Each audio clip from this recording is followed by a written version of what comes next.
मैं क्या हूँ कर समझ जाओगे, जीना हो जाएगा आसान, दुख और पीड़ा कम हो जाएंगे, जियोगे तुम सीना तान।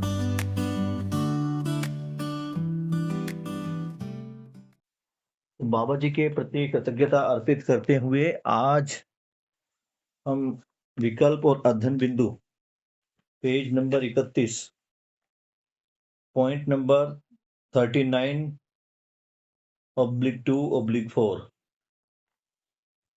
यानी 39 पॉइंट का जो सेकंड पॉइंट है उसका चौथा जो अंश है उस पर बात करेंगे।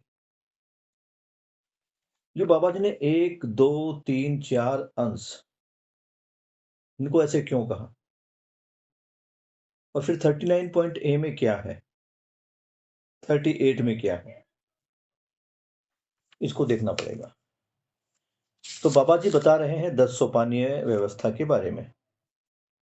और ये जो 10 सोपानीय व्यवस्था है ये 10-10 लोगों के परिवार से शुरू होती है और अंत में अंतर्राज्य तक जाती है।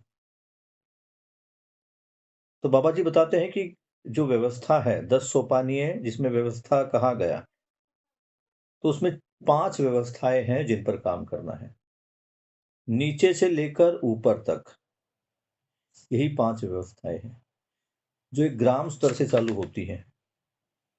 तो पहले पॉइंट में 38 पॉइंट में और 37 पॉइंट में बाबा जी ने इन्हीं 4 व्यवस्थाओं के बारे में बताया है, जिसमें पहली व्यवस्था है शिक्षा संस्कार व्यवस्था। मतलब जो अखंड समाज होगा उस अखंड समाज में 4 व्यवस्थाएं होगी मानव को लेके। तो पहली होगी उसकी शिक्षा और संस्कार की व्यवस्था, दूसरा न्याय और सुरक्षा की व्यवस्था, तीसरा उत्पादन और कार्य की, फिर विनिमय कोष की और फिर स्वास्थ्य की। यहां तक बाबा जी ने ये बताया। फिर बाबा जी चल पड़े हैं अब 10 सोपान की तरफ। तो पहले सोपान में क्या है, पहले सोपान में जो है वो बता रहे हैं कि जो सबसे पहले मानव जो मानव का जो आयाम है, तो सबसे पहले मानव किस आयाम में जीता है। समझने के लिए तो वह स्वयं में जीता है क्योंकि सारी समझ स्वयं में ही है। तो स्वयं में समझकर फिर वो समझदारी पूर्वक समाधान पूर्वक वो अपने परिवार में जीता है। तो परिवार के बारे में बताया गया है। परिवार में जब वो जी लेता है तो परिवार के आगे उसको समाज में काम करना है। तो समाज में कहाँ काम करना है, तो ये जो 5 व्यवस्थाएं बताई अपनी उपयोगिता और पूरकता विधि से इन्हीं 500 व्यवस्थाओं में उसको काम करना है। ये 39.1 में थी। उसके बाद बाबा जी एक कदम और आगे बढ़ रहे हैं परिवार समूह की तरफ। तो इसमें क्या बता रहे बाबा जी, पहले एक परिवार के 10 लोगों का हो गया और वो 10 व्यक्ति समाधान और समृद्धि के साथ आगे बढ़ते हैं। उसके बाद फिर ऐसे 10 परिवार इकट्ठे हुए, उनके 10 मुखिया बने। तो ऐसे को कहा गया परिवार समूह सभा, परिवारों का समूह और उनकी सभा। उनकी सभा में भी कितने, क्योंकि 10 लोग एक परिवार में हैं और ऐसे 10 परिवार हैं, तो परिवारों का समूह हो गया। कितने परिवारों का, 10 परिवारों का। हर परिवार का एक मुखिया, और ये मुखिया जो स्वयं निर्वाचित होता है, मनोनीत होता है, इसका कोई इलेक्शन नहीं होता। लोग खुद मनोनीत करते हैं, भाई ये मेरे घर का सबसे समझदार व्यक्ति है, आप इसको आगे लो। तो अब जब ऐसी व्यवस्था आएगी, सबसे जो बड़ा खर्च बचेगा वो इलेक्शन का बचेगा। और ये जो होता है कि इलेक्शन में लोग पैसा खर्च करके जीत जाते हैं, यहाँ वो टेंशन ही रहेगी। क्यों? क्योंकि सबके सब लोग समझदार हैं।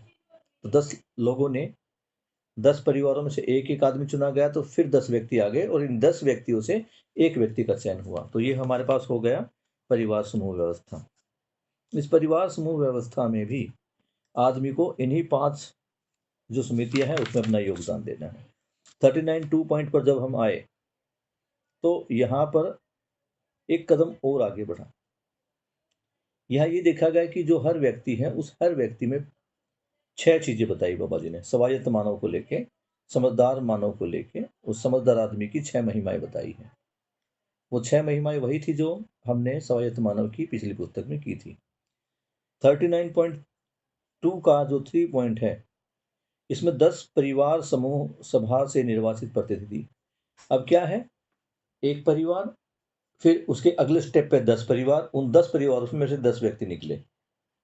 ऐसे ही जो और थे, उनमें से 10, 10, 10 करके अब वो 100 परिवारों में से 10 परिवारों में से 1 आदमी निकला, अगले 10 में से 1 निकला, अगले 10 में से 1 निकला, ऐसे ही 100 परिवारों में से।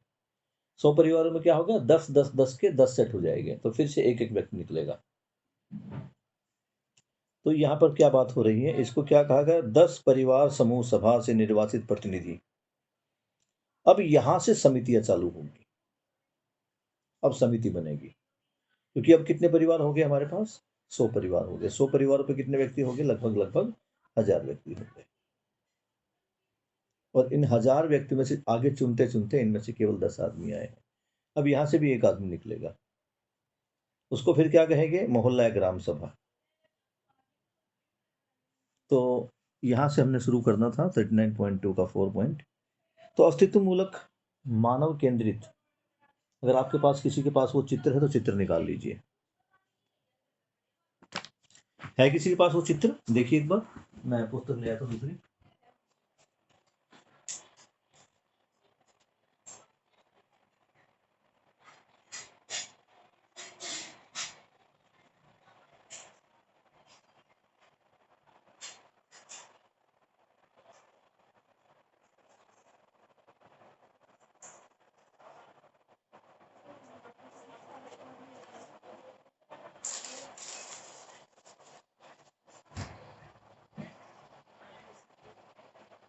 मैं थोड़ी वेट है मेरी यार।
दिवाली की तैयारी कैसी चल रही है आपकी? अच्छी चल रही है सर। बढ़िया। तो अभी देखो हमने क्या किया, 10 परिवारों का एक समूह, उसके बाद परिवार समूह, फिर एक मोहल्ला, फिर मोहल्लों का समूह जिसको हमने नाम दिया ग्राम। अब ग्राम क्षेत्र परिवार, और बातें वही निकल के आ रही है। जब गांव की बात होती है तो गांव के लेवल पर मोहल्ला ग्राम परिवार सभा, जब इसको हुआ तो इसमें क्या है? इसमें 100 परिवार हो गए हमारे पास। अनुभव सहज निष्कर्षों का सूत्र निकलता है यहाँ पर। अब 10 परिवार समूह सभा में से प्रत्येक सभा सदस्य को संयुक्त सत्यापन। 10 परिवार समूह सभा में से जो 10-10 परिवारों का समूह था, यानी वो जो 100 परिवारों का एक-एक उनका प्रतिनिधि हम चुनते हैं, में से प्रत्येक सभा सदस्य का संयुक्त सत्यापन। इसमें क्या होता है भैया? अनुभव सहज निष्कर्षों का सूत्र व्याख्या रूप में प्रस्तुत करना, यानी 10 परिवारों में से 10 सदस्यों का चयन करना। ये ऑलरेडी हम बात कर चुके हैं। प्रत्येक समिति सदस्य का संयुक्त सत्यापन और ग्राम मोहल्ला समिति स्वयं आवश्यकता अनुसार परीक्षण निरीक्षण पूर्वक। अब इसमें क्या करना? जो समितियां हमारे पास बनी हैं, उन समितियों में अपनी उपयोगिता पूरकता के साथ लोग अपना नाम लिखाते हैं। अब यहाँ ये देखना पड़ेगा कि जो समितियां हैं, ये 10 लोग हैं, ये 10 लोग ही इन समितियों का निरीक्षण परीक्षण करते हैं। और जो बाकी जो अन्य सदस्य हैं जिनको लगता है कि मैं किसी भी, अब मेरे घर से एक तो मुखिया हो गए, ओके डन, लेकिन मेरे घर के बाकी सदस्य वो क्या करेंगे? तो अपनी उपयोगिता पूरकता पूर्वक, अर्थात अपनी योग्यता पूर्वक, अपनी क्षमता के अनुसार, अपनी पात्रता के अनुसार वो इन समितियों में अलग-अलग समितियों में काम करेंगे। जैसे कुछ लोग खेती वाले हैं, तो वो उत्पादन कार्य में लग जाएंगे। कुछ लोग जो है, पढ़ाई लिखाई तो सबके लिए होगी ही, लेकिन कुछ लोगों का जो क्या बोलते हैं उसको, पांडित्य है या कौशल जो है, वो किसी अन्य काम में है। जैसे कोई किसी को कुर्सी बनाना आ गया है, किसी को फर्नीचर बनाना आ गया है, किसी को लोहे की सामग्री, अन्य चीज़ें बनानी आ गई, तो वो उनके अनुसार उसके प्रकार के उत्पादन में लग जाएगा। अगर किसी को आयुर्वेद का ज्ञान हो गया, तो वो स्वास्थ्य संयम में लग जाएगा। उसके बाद जिसको लगता है कि मैं न्याय सुरक्षा में अपनी भूमिका निभा सकता हूँ, यानी अपनी योग्यता के अनुसार व्यक्ति स्वयं अपने आप चुनाव करेगा कि मुझे किस समिति में जाना है। और ये जो योग्यता का निर्धारण है, इसमें जो मदद करेंगे, जो सिलेक्शन का काम होगा, ये जो 10 करके ये जो आगे 10 आदमी निकले हैं बेसिकली, ये इनको देखेंगे। तो ओवरऑल निरीक्षण तो इन्हीं का रहेगा, बाकी लोग इन्हीं के डायरेक्शन में काम करेंगे। और ध्यान रखना, यहाँ पे किसी प्रकार का कोई करप्शन नहीं होगा, क्योंकि मानव क्या है, वो अब जागृत मानव की तरफ है, वो समझदार मानव है। ये जो बाबा जी ने परंपरा बनाई है, ये समझदार मानव की परंपरा है, भ्रमित मानव की परंपरा नहीं है। क्योंकि कई बार कुछ लोग कहते हैं कि भई आप इतनी बातें करते हैं, ये होगा कैसे? तो ये ऐसे होगा। पहले क्या ज़रूरी है? पहले ज़रूरी है कि परिवार में एक आदमी तो समझदार हो जाए। उसको जब समझदारी के साथ लोग जीता हुआ देखेंगे, तो स्वयं उसके अनुसरण करना शुरू कर देंगे।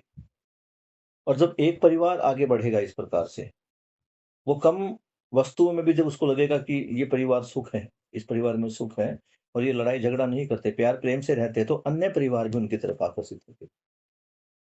तो ये एकदम से होने वाली चीज़ तो नहीं है। इसमें टाइम लगेगा, और बाबा जी कहते हैं, और जितने प्रबोधक भाई वो भी कहते हैं कि ये केवल एक जन्म का काम नहीं है। ये पता नहीं कितने जन्मों की यात्रा है। क्योंकि अभी तक अगर हम देखें, तो कितने सारे जन्म हमने लिए हैं, आज की इस बेकार स्थिति तक पहुँचने के लिए। हाँ, ये आश्वासन ज़रूर है कि ये होगा ज़रूर। तो अब इस जन्म में क्या कर सकते हैं? आपको लगेगा कि सर ये तो आपने बहुत बड़ी बात कह दी। और कई बार आपका सवाल भी होता है कि सर चलो ठीक है, हम समझ गए, बाकी तो ना समझ है। तो इस जन्म में क्या हो सकता है? इस नहीं, नहीं बेटा, फिर इस वाला फोन ना इस जन्म में मैं क्या कर सकता हूँ उसको देखना। इस जन्म में मैं अपनी स्वयं की जागृति के लिए प्रयास कर सकता हूँ। शायद आपके सामने ये बात नहीं आई, मैं आपको एक बार पुनः उस बात की तरफ लेकर चलता हूँ। आमतौर पर, क्योंकि हम मान्यताओं में भी रहे हैं, आदर्शवाद में भी रहे हैं, तो हम अगले जन्म, पिछले जन्म की बातें करते हैं। आपको पता है कि मैं इस जन्म में मानव क्यों? या कोई कुत्ता इस जन्म में कुत्ता क्यों है? कोई बिल्ली इस जन्म में बिल्ली क्यों है? कोई गाय इस जन्म में गाय क्यों है? कभी आया सवाल ये? या मेरा अगला जन्म क्या होगा? क्या कभी किसी बच्चे के मन में ये चीजें आई? हाँ, आई है काफी। Yes sir. तो क्या सवाल आया? मैं पिछले जन्म में क्या था, या अगले जन्म में मुझे क्या होना है? तो पिछले जन्म में क्या था, थोड़ा इसका आभास मैं आपको करा सकता हूँ, लेकिन अगले जन्म में क्या होना है, इसकी गारंटी मैं आपको दे सकता हूँ कि आपको अगले जन्म में क्या बनना है, और उसका तरीका भी है। बाबा जी ने लिखा वो तरीका।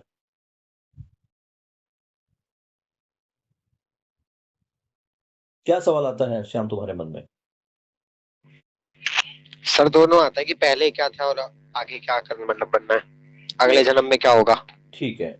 और जिस प्रकार की हम मान्यताओं में, परंपराओं में जकड़े हुए हैं, उसको देखकर क्या लगता है हमारा अगला जन्म क्या होना चाहिए? और क्या हमें अगले जन्म के लिए प्रयास भी करना है, या मोक्ष को ही प्राप्त करना है? मोक्ष कोई। और सारा काम हम मोक्ष प्राप्ति के लिए कर ही रहे हैं। जबकि बाबा जी क्या कह रहे हैं, मोक्ष क्या है? बाबा जी ने किसको मोक्ष कहा है, पता है किसी को? बार बार ये चीजें आई है कि मोक्ष क्या है। मोक्ष में मुक्ति मिलती है जीने मरने से, मान्यताओं के अनुसार, कि जीवन मरण का चक्कर छूट जाए और मुझे मोक्ष मिल जाए, यानी दोबारा आना ही ना पड़े। ये मोक्ष है अध्यात्म के अनुसार। और बाबा जी ने किसको मोक्ष माना है? वैसे जीवन विद्या के परिचय में और इस पुस्तक में भी कई बार ये आ चुका है। जीवन विद्या में मोक्ष किसे कहा गया है? आप चाहें तो अपना जवाब दे सकते हैं, जो शायद भी आपकी समझ बनी है।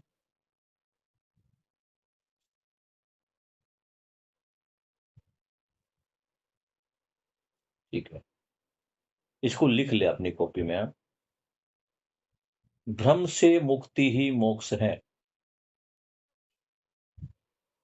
बाबा जी ने किसको मोक्ष बताया है? भ्रम से मुक्ति। और भ्रम कई प्रकार का है। सबसे बड़ा भ्रम तो यही है कि मैं शरीर को ही जीवन मानता हूं और यही मान के चलता हूं कि शरीर से मुझे सारा सुख। सबसे बड़ा भ्रम। तो जब इस भ्रम से मुझे मुक्ति मिल जाएगी तो मेरा मोक्ष हो जाएगा। दूसरा भ्रम क्या है? दूसरा भ्रम यह है कि धरती किसी ने, ये पूरी दुनिया किसी ने बनाई है, इसको चलाने वाला कोई है। अर्थात ईश्वर क्या है, कैसा है, और मरने के बाद ईश्वर के पास ही जाना है।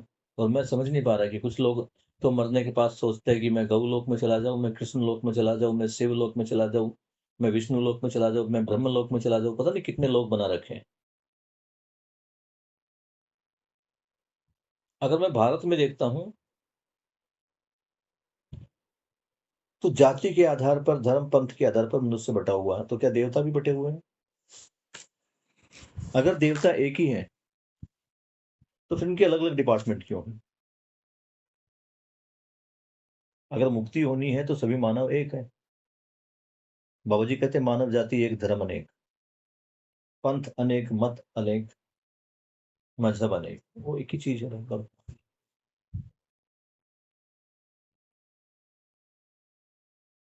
तो यहां से हम थोड़ा सा एक बार इसको वापस कवर अप करके आते हैं। बाबा जी के अनुसार भ्रम से मुक्ति ही मोक्ष है। तुम्हें एक भ्रम से तो मुक्ति मिल गई कि वो जो मंदिर में बैठा है, वो मस्जिद में बैठा है, वो गुरुद्वारे में बैठा है, कहीं भी बैठा है, वो उठ के तो हमारा भला नहीं कर सकता। अगर उससे मांगना है तो कुछ कुल इतना ही मांगो कि मैं समझदार बन जाऊं और मैं जागृत मानव बन जाऊं। इतना ही मांग लो, अगर तुम्हें लगता है कि वो देगा कुछ। लेकिन मेरा तो मानना ये है कि उसके सामने प्रार्थना करने से कुछ नहीं होगा। जितना समय मैं प्रार्थना करने में लगा रहा हूं, इतना समय अगर मैं अपनी जागृति के लिए, अपनी समझदारी के लिए लगाऊं तो मेरा ज्यादा भला होगा। ये ठीक उसी प्रकार से है जिस प्रकार एक बच्चा हर रोज पूजा पाठ में 1 घंटा खराब करता है कि हे भगवान मुझे पास करा दो। और तुम सभी समझदार बच्चे हो, खुद सोच के देखो कि भगवान के सामने घंटी, 1 घंटा घंटी बजाने से वो पास होगा या 1 घंटा वो अपने सब्जेक्ट की बुक्स पढ़ने से पास होगा? क्या लगता है सामने? किताबें पढ़ने से सर। एक घंटा। ठीक है, ऐसा लगना और ऐसा होना और ऐसा मानना, अभी तुम्हें ऐसा लग रहा है, क्या तुम्हारा इस पर पूरा विश्वास है कि किताबें पढ़ने से ही मैं परीक्षा में पास हो सकता हूं? या अभी भी कोई डाउट है कि भगवान की पूजा करने से, उसके सामने मत्था रखने से, तिलक लगाने से, उसका प्रसाद बोलने से कि मुझे पास करा दे, 500 रुपए का प्रसाद बांट दू? किसी को हल्का सा भी डाउट है कि ऐसा करने से भी शायद मैं पास हो जाऊं? हल्का सा भी? पर सर एक बात है, हाँ। जैसे अब ये सब हम करते हैं, मन को तो एक संतुष्टि मिलती है ना कि हाँ हमने करा, कोई है जो पीछे से सपोर्ट कर रहा है। तो हमारा ऑटोमेटिकली अगर दिमाग अच्छा है, मन अच्छा है, तो पेपर और अच्छा जा सकता है। हाँ, ठीक है, लेकिन वो क्वेश्चन कुछ ऐसे आ गए जो टीचर ने कहा था कि ये नहीं आएगा, ये नहीं आएगा, तुमने किए भी नहीं, और वही क्वेश्चन आ गए। तो अब ईश्वर क्या करेगा?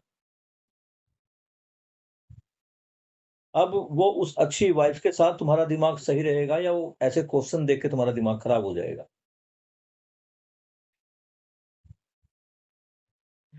खराब हो जाएगा। तो फिर वो अच्छी वाइब्स कहाँ गई?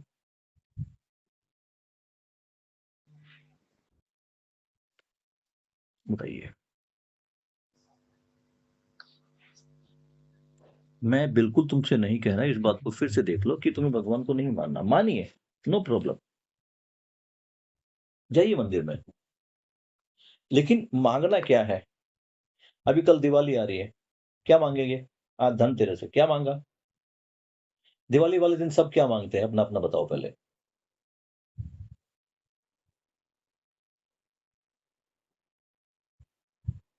क्या मांगते हैं? माँ लक्ष्मी के सामने दीपक जला के। सच, मेरा कोई अब पैसा। मेरा, हाँ, पैसा मांगना है। तुम क्या मांगती माई?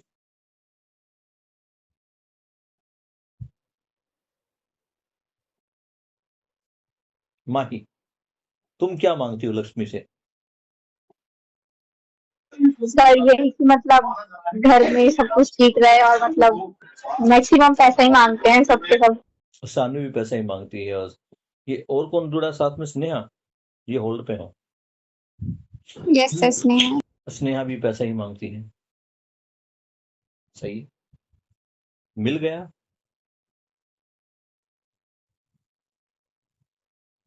सर मिल ऊपर डिपेंड करता है ना कि मतलब हम अगर कुछ काम करेंगे तो ही हमारे पास पैसा आएगा, वैसे भगवान हमें थोड़ी ना पैसा दे देगा। क्यों? लक्ष्मी माता तो उसको देख नहीं, हाथों में से, दोनों में से, एक में चांदी के सिक्के, एक में से 100-100 के नोट निकलते हैं।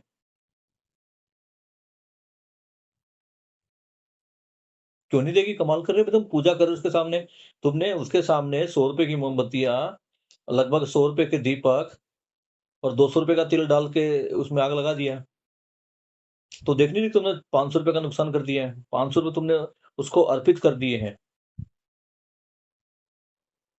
तो अब क्या लगता है? देना तो चाहिए भाई। बस उसको, माता को इतना बोलो कि जब उसके हाथों में से पैसे निकल ना, कि माता जी 2 मिनट आके हमारे घर के सामने खड़ी हो जाओ बस। उसमें से 500-500 के 200-2,000 के नोट निकले और इधर से सोने चांदी के सिक्के निकले। बस माता जी 5 मिनट खड़े हो जाओ, ताकि एक बाल्टी में हमारे चांदी के सिक्के हो जाए और एक गठरी में हमारे पास ये 500-500 के नोट हो जाए। इतना तो मांग लो। हुआ कभी? नहीं सर। बस, तो अब की बार माता जी से यही मांगना कि माता जी हमें समझदार बना दो। और जब तुम समझदार बन जाओगे ना, तो समझदार बनते ही तुम्हारा लगभग लगभग 1000 रुपए का फायदा होगा। कैसे? और मान लो अगर तुम्हारी उम्र 30 साल है तो तुम्हारा 30,000 रुपए का फायदा होगा। कैसे? और हम मूर्खों की तरह लग जाते हैं, पागलों की तरह, मिठाइयों के डब्बे ला ला के, ये उसको देना, ये बुआ जी का, ये मामा जी का, पड़ोसी का, ये ऊपर वाले का, नीचे वाले का, दादी वाले का, बाएं वाले का, ये काम वाली का, रखते हैं ना। और जबकि पता है कि इस टाइम पे मिठाई की क्वालिटी कितनी घटिया होती है। तो हम त्योहारों पर खुशियां बांटे या बीमारी बांट रहे हैं? ये सोचने की बात है बेटा। देखो, जो हम करते हैं, मजबूरीवश मुझे भी करना पड़ेगा, क्योंकि परिवार से बंधा हुआ हूं।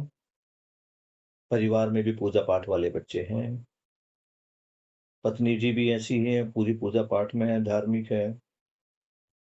और ये सारा मुझे अपनी परिवार की खुशी के लिए, भले ही नासमझी में उसको खुशी मिलती, मुझको भी तो करना पड़ेगा। क्योंकि मैं भी इतना जागृत नहीं हो पाया हूँ, मैं भी इतना समझदार नहीं हो पाया हूँ कि मैं सारी बातें मेरे आचरण में प्रकट हो पाए। अभी तो मुझे भी गुस्सा आ रहा है। तो मुझे कई बार दिखता है ना, मैं अपने और साथियों को देखता हूँ, महेंद्र भाई को देखता हूँ, दशरथ भाई को देखता हूँ, इन सभी लोगों को देखता हूँ, तो मुझे लगता है कि इनकी तपस्या काफ़ी लंबी है। मेरा तो अभी शुरुआत है। हाँ, इतना ज़रूर है कि मैं अपने आप में रिलैक्स फ़ील करता हूँ।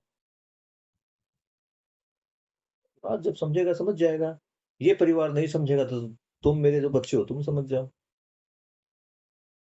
और तुम्हारे पर भी कोई दबाव नहीं कि तुम्हें समझना ही है। तो ये तो जब जिसको जैसी आवश्यकता होती है, वो वैसा पकड़ लेता है। तो समझदारी माँगो। माँगना भी कुछ है तो समझदारी माँगो। लेकिन एक चीज़ ये है कि समझदारी माँगने से आएगी या समझदारी समझने से आएगी, इसको भी देखना है। बताइए। जैसे ठीक वही सवाल आ रहे हैं कि जो है पुस्तक पढ़ने से पास होंगे या हवन करने से पास हो गया। दूसरा है समझदार, समझदारी मांगने से बनेंगे या समझदारी पूर्ण काम करके बनेंगे, इतना देखना है। फिर आगे देखते हैं कि इस जन्म का और अगले जन्म। तो बाबा जी अगले जन्म का क्या बता रहे हैं कि मेरा अगला जन्म किस रूप में होगा। तो बाबा जी कह रहे हैं कि मरते समय जो आसक्ति मेरे मन में रहेगी, मैं जैसा चाहूंगा। अगर मरते समय मेरे दिमाग में ये आ रहा है कि यार जिंदगी खराब हो गई, इंसान बन के केवल दुख के अलावा कुछ नहीं मिला, मुझसे तो अच्छा कुत्ता है, कम से कम गाड़ियों में घूमता है, तो बाबा जी कहते हैं 99.9% तुम कुत्ता बनोगे। अगर तुम ये सोच रहे हो कि यार कितना अच्छा मानव जीवन मुझे मिला है, मैं इन सभी प्रकार के जीव जंतुओं से तो आगे हूं, कम से कम मुझे समझदारी का मौका तो मिला है। बस इसी तमन्ना के साथ मर रहा हूं कि अगले जन्म में मैं एक समझदार मानव बनूं। तो तुम पक्का समझदार मानव बनो। फिल्मों में डायलॉग सुना है ना कि मरने से पहले आखिरी इच्छा पूछी जाती है। तो ये आखिरी इच्छा जो हमारी है, ये हमारे अगले जन्म का रास्ता क्लियर करती है। क्या क्लियर है यहाँ का बेटा, इतना ही है। तो पिछले जन्म में तुमने पक्का, तुम पिछले जन्म में क्या थे ये तो मैं नहीं कह सकता, लेकिन पिछले जन्म में तुम्हारी आसक्ति मानव बनने की थी। कुछ अधूरे काम थे जो तुमने सोचे थे, और इसी को प्रारब्ध बोलते हैं कि हम जितना सोचते उतना कर नहीं पाते, जितना करते हैं उतना जी नहीं पाते, जितना सोचते उतना कर नहीं पाते, हो नहीं पाते, फिर जी नहीं पाते, और जितना कुछ जी नहीं पाते जो बच जाता है वो अगले जन्म में मिलता है। आगे बढ़ते हैं। यहां तक हम क्या देख रहे थे, प्रत्येक समिति सदस्यों का संयुक्त सत्यापन और ग्राम मोहल्ला समिति स्वयं आवश्यकता अनुसार परीक्षण निरीक्षण पूर्वक। तो ये कौन सा आदमी किस कमेटी के लिए फिट होगा, आवश्यकता के अनुसार ये जो ग्राम मोहल्ला कमेटी है ये डिसाइड करती है। 100 परिवारों का, क्योंकि 100 परिवार थे और 100 परिवारों का जो प्रतिनिधित्व कर रहे हैं वो 10 लोग हैं, और ये 10 लोग हैं, ये परिवार समूह से आए। समझदारी संपन्नता सहज यथा स्थिति के ज्ञान सहज रूप में। इनका काम क्या है कि समझदारी संपन्नता सहज, ये समझदार है, समझदारी से भरे हुए हैं। सहज यथा स्थिति के ज्ञान सहज रूप में, जिस कंडीशन में वो है उस हालात के अनुसार। ईमानदारी सहज यथा स्थिति को विवेक व विज्ञान सहज रूप में, ईमानदारी पूर्वक। क्योंकि बाबा जी ने यहाँ पर समझदारी, ईमानदारी, जिम्मेदारी, भागीदारी वाली बात की थी, तो उस पर क्या है, ईमानदारी सहज यथा स्थिति को, जो हालात है उसको विज्ञान और विवेक से जोड़कर। क्योंकि बाबा जी क्या कह रहे हैं, ज्ञान सम्मत विवेक और विवेक सम्मत विज्ञान। तो अभी विवेक का मतलब है लक्ष्य, इतना ही समझ लेते हैं, और विज्ञान का अर्थ है लक्ष्य की दिशा में किया गया कार्य, लक्ष्य तक पहुंचने का जो रास्ता है। तो बाबा जी यही बता रहे हैं कि यथा स्थिति को, जो स्थिति है उसमें लक्ष्य और लक्ष्य की तरफ बढ़ना सहज रूप में, जिम्मेदारी सहज। अब लक्ष्य भी कौन से थे, मानव लक्ष्य। जिम्मेदारी सहज यथा स्थिति का मानव संबंधों का पहचान, जिम्मेदारी पूर्वक मानव संबंधों का पहचान। यहां दो चीजें हैं, पहले जो आया है वो समझदारी है, समझदार तो सारे हैं ही। उसके बाद क्या आई है, ईमानदारी। तो ईमानदारी पूर्वक, जब ईमानदारी होगी तो जिम्मेदारी है। तो जिम्मेदारी आदमी अपना समझता है और वो देखता है कि किन चीजों की आवश्यकता है। तो ये जो 10 लोग हैं, ये अपनी ईमानदारी से समाज के प्रति अपनी जिम्मेदारी निभाते हुए अन्य लोगों की भागीदारी निश्चित करते हैं। साथ में क्या करते हैं, नैसर्गिक संबंधों की पहचान, जो प्रकृति के साथ हमारा संबंध है, जो 4 अवस्थाएं हैं, उन संबंधों की पहचान करते हैं। उन संबंधों के सहज रूप में भागीदारी सहज यथा स्थिति को, मानवत्व सहित व्यवस्था, समग्र व्यवस्था में भागीदारी, उपयोगिता, पूरकता सहज रूप में। यानी अपनी उपयोगिता पूरकता को ध्यान में रखते हुए मानवत्व सहित, मानवत्व क्या है? मानव की व्यवस्था, अपनी व्यवस्था को पहचानते हुए जो अन्य व्यवस्थाएं हैं, यानी जो 4 अवस्थाएं और हैं, उनके संतुलन के लिए कार्य करना। और ये कार्य करना भी किस रूप में है? भागीदारी से है। यानी समग्र व्यवस्था में भागीदारी अपनी उसको देनी है। और किस आधार पर देनी है? उपयोगिता पूरकता के आधार पर। अब जैसे मैं अपने आप को लगाता हूं, तो मैं समाज में कोई भागीदारी करूंगा, तो मैं किस रूप में भागीदारी कर सकता हूं? मैं टीचर के रूप में कर सकता हूं भागीदारी। तो मेरी उपयोगिता पूरकता क्या है? अध्यापक के रूप में मैं अपनी उपयोगिता पूरकता को दर्शाऊंगा।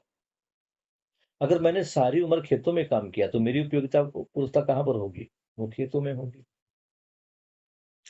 आगे बढ़ते हैं। पॉइंट नंबर 39.2 का 5वां। अभी हम क्या थे? अभी 100 परिवारों तक सीमित थे। 100 परिवारों के बाद अगला कौन सा आता है? ग्राम मोहल्ला परिवार सभा। अस्तित्व मूलक मानव केंद्रित चिंतन पूर्वक सहअस्तित्ववादी व्यवस्था विधि से जो ग्राम मोहल्ला परिवार सभा है, इसमें बाबा जी लास्ट तक लेके जा रहे। ग्राम मोहल्ला परिवार सभा जनशक्ति, चेतना, महिमा, प्रवृत्ति व निष्ठा समझ सहज वैभव का निरीक्षण परीक्षण पूर्वक सत्यापन। जो जनशक्ति उनके पास है, यानी जो उस ग्राम के जो निवासी हैं, जो परिवारों के सदस्य हैं, जनशक्ति, चेतना, महिमा, प्रवृत्ति व निष्ठा सहज वैभव का निरीक्षण, यानी उन लोगों में, उन लोगों की जो प्रवृत्ति है, उनकी जो निष्ठा है, उसका निरीक्षण परीक्षण पूर्वक सत्यापन करना। सत्यापन किस लिए करना? कि उनकी उपयोगिता पूर्वकता कहां पर, वो समझदार हुए हैं या नहीं है, किस प्रकार समझदारी पूर्वक उनकी उपयोगिता पूर्वकता सहित कहा एडजस्ट करना है। जनशक्ति को समझदारी के रूप में, जितनी भी जनशक्ति है, यानी जितने भी नागरिक हैं, यानी पूरे गांव का हर एक व्यक्ति, उसकी क्या निश्चित करनी है? समझदारी। क्योंकि ऐसा नहीं है कि सभी मनुष्य समझदार हो गए, घर में और भी तो सदस्य पैदा हो रहे हैं ना। तो पैदा होते ही पूरे समाज का कार्य, अकेले परिवार का नहीं। अभी हम क्या करते हैं? मेरे बच्चे की जिम्मेदारी मेरी। ये थोड़ा सा मुझे कुछ एक अच्छा स्टेप फील होता है, लेकिन उसको हम जीवन निर्देश में जोड़ते हैं। जैसे पहले परिवार में या गांव में अगर कोई भी बच्चा कुछ गलत काम करता था, तो कोई भी गांव का बड़ा बूढ़ा समझदार व्यक्ति उसको डांट सकता था, धमका सकता था, और परिवारों में ऐसी बात पर झगड़े नहीं बनते थे। आजकल के माहौल में देख लो, अगर कोई पड़ोसी आके तुम्हारे भाई को, बहन को डांट के चला जाए, धमका के चला जाए, समझा के चला जाए, तो क्या हो जाता है? प्रेम बढ़ता है, झगड़ा बढ़ता है? क्यों स्नेहा? सर झगड़ा बढ़ता है। होना क्या चाहिए? बड़े तो उनकी बात सुननी चाहिए। सुननी चाहिए। साथ में माँ बाप को भी देखना चाहिए, कोई मेरे बच्चे की शिकायत लेके आया तो क्यों लेके आया है? कोई ना कोई तो गड़बड़ होगी। और आमतौर पर अभी माँ बाप का जो स्वरूप है वो ऐसा हो सकता है कि वो दुनिया के सभी बच्चों को निकम्मा, नाकारा, आवारा समझ सकता है, उसे अपने बच्चे में कोई दोष नजर नहीं आता। मैंने एक मैम को देखा जो तुम्हारे साथ उधर जीवन विद्या सम्मेलन में भी थी। अगर कोई छोटा बच्चा 10वीं क्लास का बच्चा शरारत कर रहा था, तो उसकी माँ कहती थी, बड़ा शरारती बच्चा, देखो क्या कर रहा है। और उसका बच्चा लगभग ग्रेजुएशन कर चुका था, और उस माँ को क्या लग रहा था? नहीं नहीं, अभी तो बच्चा ही तो है। तो ये दृष्टि देख पाना, तो अभी ये भ्रमित दृष्टि का ही कार्य है। इसको हम दृष्टि परिमार्जन नहीं कहेंगे। तो यहाँ पे देख पाना कि अगर कोई मेरा बच्चा, कोई बाहरी व्यक्ति या पड़ोसी या रिश्तेदार अगर मेरे बच्चे की किसी गलत प्रवृत्ति की तरफ मेरा ध्यान दिलाना रहा है, तो मुझे उस पर सचेत होना है, उसका निरीक्षण, परीक्षण, सर्वेक्षण करना। क्या उसी व्यक्ति को ऐसा लग रहा है या बाकी लोग भी कह रहे हैं? फिर मैं भी जांच के देख लूं कि बच्चा ऐसा कर रहा है नहीं कर रहा, और फिर उसके अनुसार कार्य उस पर करना चाहिए। तो बाबा जी ये कहते हैं कि जो जनशक्ति है, सबसे पहला काम है उसको समझदार बनाना, क्योंकि जो नए नए बच्चे घर में पैदा हो रहे हैं, परिवार तो समझदारी के काम कर रहा है, माता पिता जो उसकी जो मूल्य है उन सभी मूल्यों का निर्वाह कर रहे हैं। और बच्चे में क्या डालना है पहले 5 साल तक? अनुशासन। 5वीं कक्षा तक उसका यही काम है, क्योंकि बच्चा सीख कर और देख कर करता है। माँ बाप, समाज, गुरु जैसा भी कर रहे हैं उनके आचरण से काफी कुछ सीखता है। और 5वीं क्लास तक बच्चा वो ट्रेंड हो जाता है, उसके अंदर पूरी एक एक चीजें समझ में आ जाती है कि कौन क्या कर रहा है। उसकी पूरी ऑब्जर्वेशन 5वीं क्लास तक पूरी फिट हो जाती है। आगे बता रहे बाबा जी, मानव चेतना सहज समझदारी, ईमानदारी सहज संयुक्त रूप है। अब चेतना विकास होगा मानव का, जैसे उसको अच्छी शिक्षाएं मिलेगी तो उसका चेतना विकास तो ऑफकोर्स होना ही है। तो इससे क्या होगा? वो समझदार तो बनेगा, लेकिन समझदारी के साथ क्या आ रही है? समझदारी के साथ उसमें ईमानदारी आ रही है। तो दो चीजों का संयुक्त प्रभाव यहाँ पर उस पर पड़ रहा है। महिमा को 6 स्वरूप में कथित। अब उसके अंदर जो वो समझदार हो रहा है, तो समझदार होने का मतलब है वो 6 गुण उसके अंदर आ गए। कौन से 6 गुण? वो 6 गुण से हमारे पास स्वायत्त मानव वाले, समझदार मानव वाले।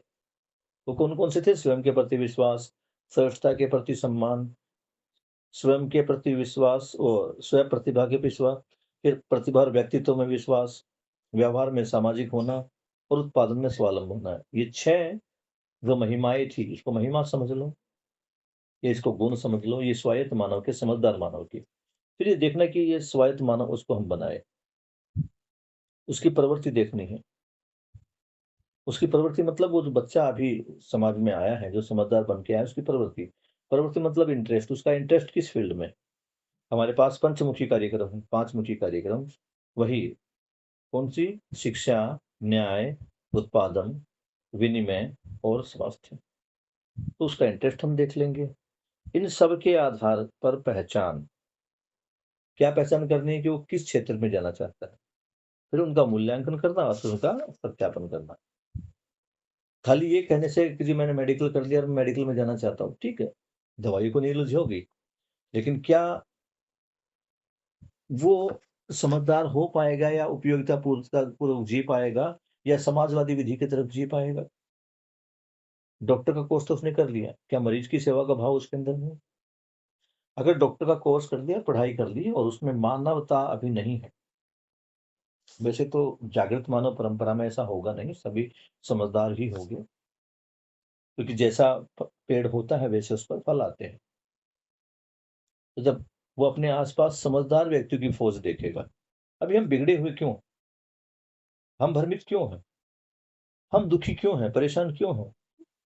अब चारों तरफ से पीड़ाओं से घिरे हुए क्यों हैं? क्यों? क्योंकि हमारे चारों तरफ पीड़ित व्यक्ति ही हैं, दुखी व्यक्ति ही हैं, भ्रमित व्यक्ति ही हैं। अपने चारों तरफ एक बार नजर दौड़ाओ, घर में, परिवार में, रिश्तेदारी में, पड़ोस मोहल्ले में, स्कूल में, वहां तुम्हें क्या दिख रहा है? वहां भ्रमित मानव दिख रहा है, समझदार मानव दिख रहा है? इसको ढाक के देखो एक बार, क्या दिख रहा है अपने आसपास? श्याम क्या दिख रहा है? माँ भी अगर दिखाई दे रही थी, वो भ्रमित है या जागरूक है?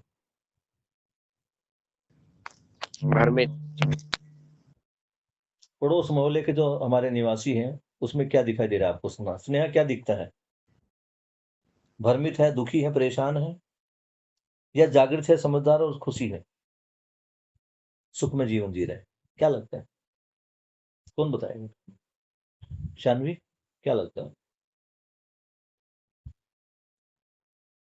Yes sir.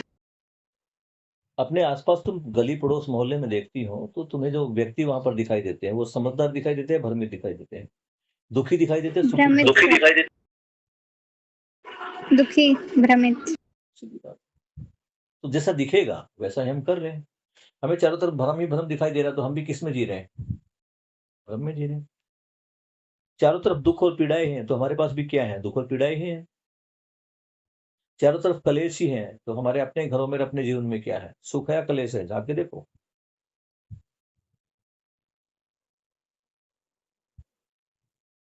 क्या लग रहा है माही, क्या है जीवन में? सुख है, दुख है, या कलेश है, या खुशी है?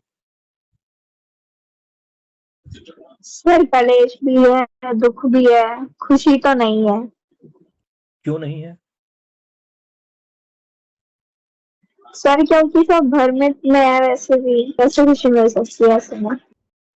क्योंकि पहले घर में, घर से पड़ोस से रिश्तेदारी में, मोहल्लों में हर कोई भ्रमित ही है, हर कोई दुखी ही है।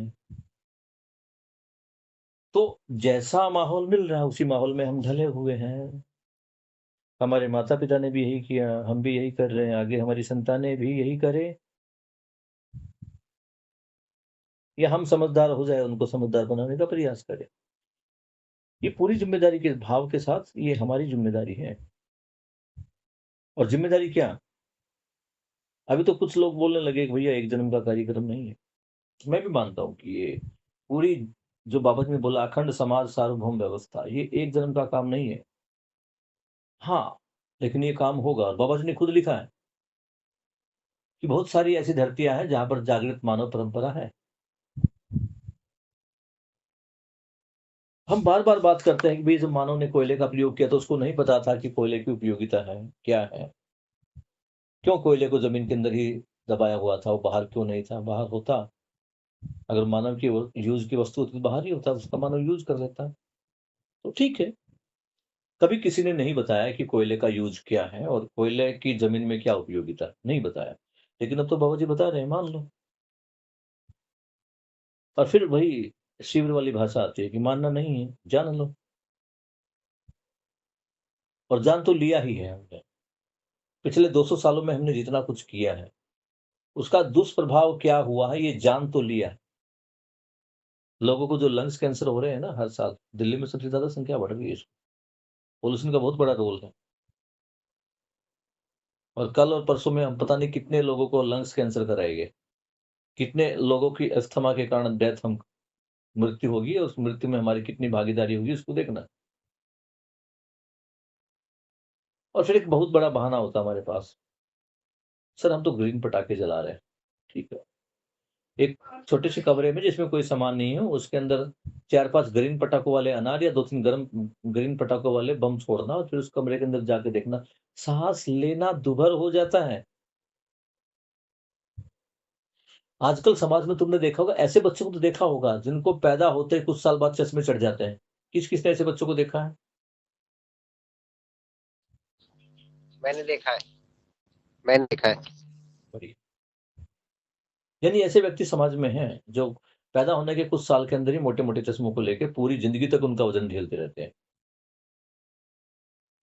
और ये चश्मा हमें दिखाई देता है क्योंकि वो क्या है, वस्तु रूप में है। जब कोई आँखों पे चश्मा लगाएगा तो हमें दिखाई देगा। लेकिन कितने बच्चे ऐसे भी हैं जिनको अस्थमा है, सीवियर अस्थमा है। हल्की सी हवा में परिवर्तन होता है, उनको अस्थमा के अटैक आते हैं, उनको पंपिंग करनी पड़ती है। उनके मुँह पे इन्हेलर लगा के दबा के देना पड़ता है उनको दवाइयाँ। हाँ, ये ईज़िली दिखाई नहीं देगा, क्योंकि जिस प्रकार से चश्मा पहना जाता है ना, वो इन्हेलर गले में टाँगा नहीं जाता। अगर सरकार ये कानून बना दे कि जो भी इन्हेलर का यूज़ करते हैं, वो अपने गले में टाँग के इन्हेलर चलेंगे, तब तुम्हें मालूम लगेगा कि समाज में कितने सारे ऐसे बच्चे हैं, जिनको अस्थमा की प्रॉब्लम है। और अपनी थोड़ी-सी खुशी के लिए एक बम को छोड़ के देखो, वो जो आता है ना ऊपर स्काई सूट छूटता है, वो मेरे ख्याल से ₹500-700 का तो आता होगा कम से कम। और उस पेटी में आग लगा देते हैं एक साथ, तो फिर धड़ाम-धड़ाम ऊपर वो रंग-बिरंगे तारे खिल रहे हैं। वो उस 1 मिनट की खुशी के लिए हम कितने लोगों को कितनी सारी बीमारियाँ दे रहे हैं। मैं समझदार हो गया, मैं चारों अवस्थाओं को समझ गया, और ये भी जान गया कि चारों अवस्थाएँ अपनी-अपनी व्यवस्था में हैं, केवल मानव व्यवस्था में नहीं है, जिसके कारण मानव पर तो इनका असर पड़ ही रहा है, मानव की गलती का। जो और अवस्थाएँ हैं, उन पर भी मानव की गलती का प्रभाव पड़ रहा है। कितनी सारी प्रजातियाँ जीव-जंतुओं की हर साल नष्ट हो रही हैं। कितनी वनस्पतियों की प्रजातियाँ नष्ट हो रही हैं, किसकी गलती के कारण? मानव की गलती। कितनी प्रकार की महंगी, कीमती और अनमोल धातुएं या कहे ईंधन या कोयला ये मानव ने बर्बाद कर दिया। और मानव ने क्या बर्बाद कर दिया? धरती ने बर्बाद कर दिया। अभी सोचने की बात है कि अगर अपने लंग्स को देखें तो हमारे लंग्स एक गुब्बारे का काम करते हैं। आज डॉक्टरों ने इसको समझा है कि गुब्बारे जैसा होता है और गुब्बारे की तरह ही काम करता है, इसमें हवा भरती निकल जाती, हवा भरती निकल जाती, यही काम। तो इसका मतलब ये तो नहीं कि इस गुब्बारे को निकाल के हम किसी बच्चे को दे देंगे, ले बेटा इसमें होली का रंग भर और दूसरे पर भगा के मार। कर सकते हैं क्या ऐसे? क्या लगता था हम अपनी लंग्स को निकाल के दे दे किसी बच्चे को, ले बेटा ये मेरा लंग्स ले और उसमें पानी भर और किसी बच्चे को होली वाले दिन मार?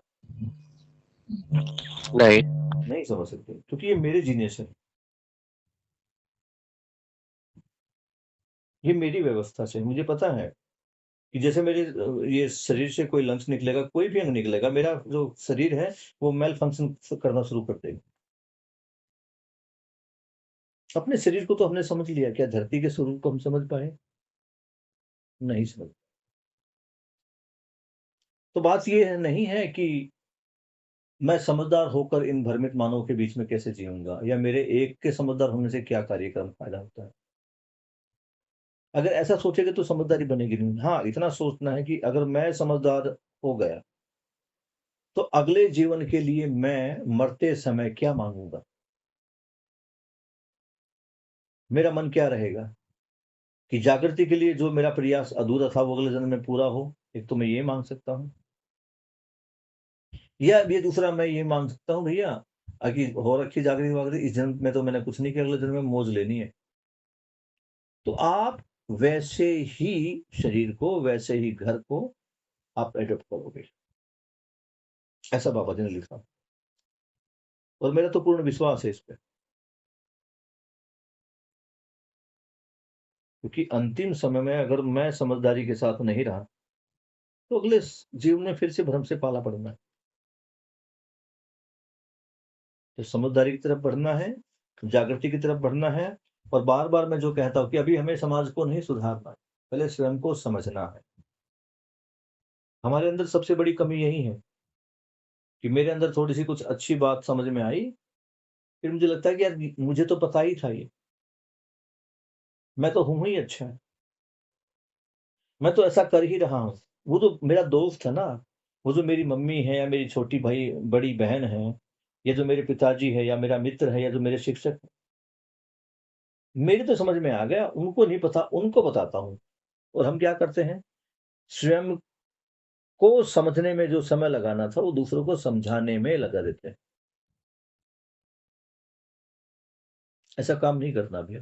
अभी सारा का सारा समय हमें अपने समझ में लगाना है। ये ज्ञान का जो डंका है ना, ये नहीं बजाना। यहां तक मेरी बातें कुछ क्लियर हुई बेटा जी? कोई सवाल बताइए, किसी बच्चे का कोई सवाल है? नहीं सर। ठीक है, आप लोग क्या स्पीकर पे सुन रहे हो उसको? यस सर, मेरा स्पीकर पे है। इसलिए वो आवाज बार बार इको करते पीछे से। मुझे उम्मीद है कुछ चीजें तुम्हारी समझ में आई है। 10 सोपानी व्यवस्था की कुछ चीजों को हमने समझा है। बढ़िया बढ़िया। हाथ में लिए, हाथ में लो पूरा ही एक बार। 1 किलो का ज्यादा है। ज्यादा। ये देखो आज अभी ये घर पे मिठाई बनाई है, क्योंकि बाहर तो मार्केट में सब बकवास है। और इस काम में जो मेरी बड़ी बिटिया बड़ा योगदान करती है। अब हम मार्केट से बिस्कुट बहुत कम खरीदते हैं। आज तो हमने नमकीन भी घर पे बना दी और मिठाई भी इसने घर पे बनाई है। तो यहाँ की इसमें जो सामान लगा है कम से कम वो शुद्ध तो है। और ये मिठाई हमने अपने लिए बनाई, बांटने के लिए नहीं बनाई है। इसको डिस्ट्रीब्यूट हम करेंगे जो हमारे अपने परिवार है, मम्मी पापा है, भाई है। ये ज्यादा होगा तो इसको जो मामा जी हैं उनके यहाँ भेजेंगे। क्योंकि जब मैं शुद्ध खा रहा हूँ तो सामने वाले को भी शुद्ध खिलाए। और हमें ये नहीं कि मतलब हमने 2-2 किलो के 1-1 किलो के डब्बे भर-भर देने हैं, बस मिठाई शगुन के रूप में होती है, 4-4 मिठाई दे दो। मुझे समझ नहीं आता, मैं भी भ्रमित अवस्था में बता दूँ कि अब की बार हमने मिठाई तो खरीदी नहीं दिवाली पर देने के लिए। मैं वीडियो को रिकॉर्डिंग को ही रोक देता हूँ अभी। तो आज के इस पठन को हम यही समाप्त करते हैं। बाबा जी के प्रति कृतज्ञता अर्पित करते हुए, सभी श्रेष्ठ भाई बंधुओं के प्रति कृतज्ञता अर्पित करते हुए, आज अध्ययन बिंदु और विकल्प पुस्तक का जो हमने पेज नंबर 31 किया, जिस पे 10 सोपानी व्यवस्था के बारे में बताया गया था, ये आज हमारा कंप्लीट हो गया। कल हम पेज नंबर 32 जिसमें मानवीय शिक्षा नीति का प्रारूप, ये बार-बार कहते हैं बाबा जी की ये जो कि जीवन विद्या ये शिक्षा की वस्तु है, मध्यस्थ दर्शन ही शिक्षा की वस्तु है। तो उस शिक्षा नीति का प्रारूप क्या होगा, उस पर बाबा जी ने प्रकाश डाला है, इस पर हम कल बात करेंगे।